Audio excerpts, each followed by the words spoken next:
তো এই তো বন্ধুরা আমি কোথায় চলে আসছি, যেটা হচ্ছে আম বাগান। দেখতে পাচ্ছেন অনেক সুন্দর একটা আম বাগান, রাজশাহীর আম বাগান।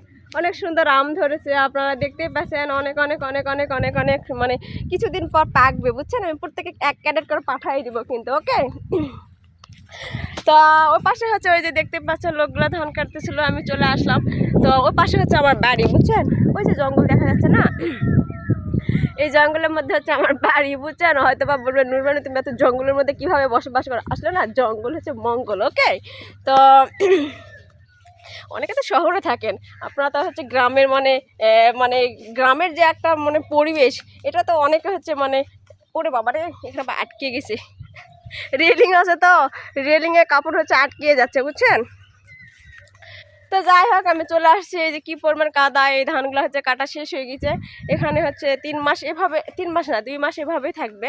হয়তো বা কেউ কোনো শাকসবজি লাগাবে।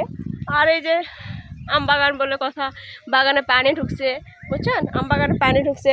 তো এই যে দেখুন হাঁস কত সুন্দর, আর বদ বদ বদ বদ বদ বদ বদ বতায় চলে যাচ্ছে হাঁস।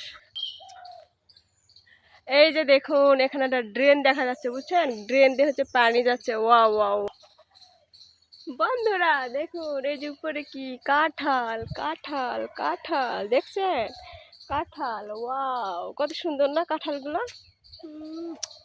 ফ্লাইং কিস দিলাম।